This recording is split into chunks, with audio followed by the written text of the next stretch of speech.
I am a monster. Why deny what you know to be true? I use the deep web to not only make a living, but I enjoy what I do. I run we'll just call it a life-ruining service. We cover everything from hacking accounts to sharing nude photos of exes with their peers, parents, schools, teachers, etc. We also do character assassination, online bullying, and we will even for a price go the extra mile. For that price, we will beat up, kidnap, rape, and even sell off the person you despise. Why not humans? Humans are nothing more than a mammal. They live here on this earth, just like every other animal. We have just evolved a little more, or have we? I wouldn't say we have the biggest business out there, but we have most certainly been able to remain in business for the last couple years and live very nicely. We have been able to stay in business, however, by only being the middleman and never getting our hands dirty. Well, okay, there was this one girl.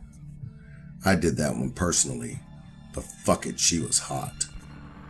Beyond that though, we never do anything that will implicate us in anything. It usually goes like this. People make an account on our site. They put what they want and pay half up front. We then get to work, and once we find the person, we do what you would call a little stealth recon. We then send pictures to the clients to show them we are following the person and awaiting the other half of the money.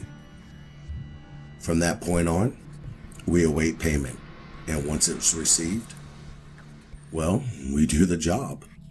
And we send whatever proof they ask for, and then they are told to get rid of whatever they are using to contact us, as they may be caught if not. We, however, will not be caught, as our server is in a place where the powers that be cannot catch us. So they will never be able to track us or find us or other clients. If someone is stupid enough to get caught, well, that's their problem. You shouldn't have kept evidence. It's really strange how much satisfaction I get when we have ruined another person's life. We mainly get requests from men against women, but every now and again, we do get requests from women.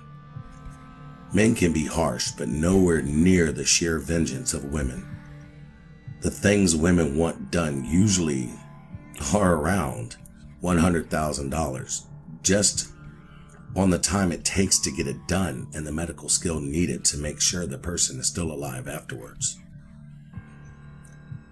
The worst I've ever seen was one woman who paid out so much money because she wanted her soon-to-be ex turned into a sex slave, but not just like any other sex slave. She wanted us to cut out his tongue and make him a eunuch and remove his arms and legs. This was one time even I cringed at the thought. It's amazing how a person can show such callousness and hatred for someone they once would have probably gladly died for. I guess there really is a thin line between love and hate. That man is still alive today, though he is now in a very bad place and being sold to men very cheaply because he has HIV. In the end, just the end result of another satisfied customer. The woman was so happy, she used us again just a year later when a boyfriend was caught messing around. Although she just wanted his penis cut in half and Drano poured into the inside of it, making it no longer functional. We have had a lot of men, as of late, wanting their exes to be made ugly or disfigured. Things as simple as cutting the face to throwing acid in their faces. There was one man who was so jealous that his girlfriend could have multiple orgasms, and he couldn't. He had us kidnap her and perform a female circumcision, but not any circumcision. He wanted very archaic tools, and then have us let her go back in front of their house. We delivered, but he didn't realize just how traumatic it would be for her. He wrote us 2 months later, wanting a refund. as now she no longer wanted sex at all because it was too uncomfortable, and she would go into a panic just after a while of trying to initiate sex. Here's what I have to say about that. Not my problem. You got what you wanted, I told him.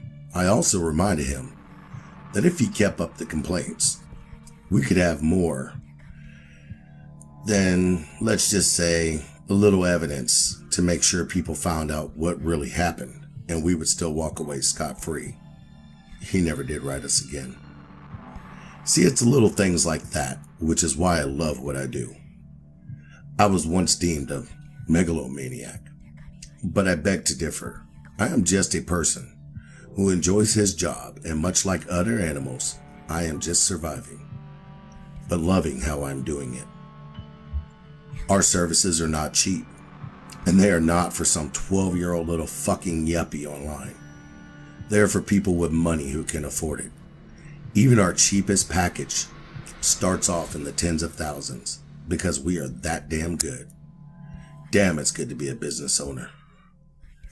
To anyone asking how to get into something like this, it isn't rocket science. You just need to know how to stay secure and not have a conscience about walking pieces of meat. At the end of the day, we are all just worm food. Remember that, and you may be able to be in a business that never seems to run out of customers. Okay, everybody, that's it for this episode. And be sure to check in next week, Friday, same time, same place, 8 o'clock p.m. Central Time. And that's pretty much the end of it for today. This is your boy Takedownman, just saying thanks so much for watching. Don't forget to like, subscribe, and share all my videos. Peace out. Mahalo. I will talk to you later.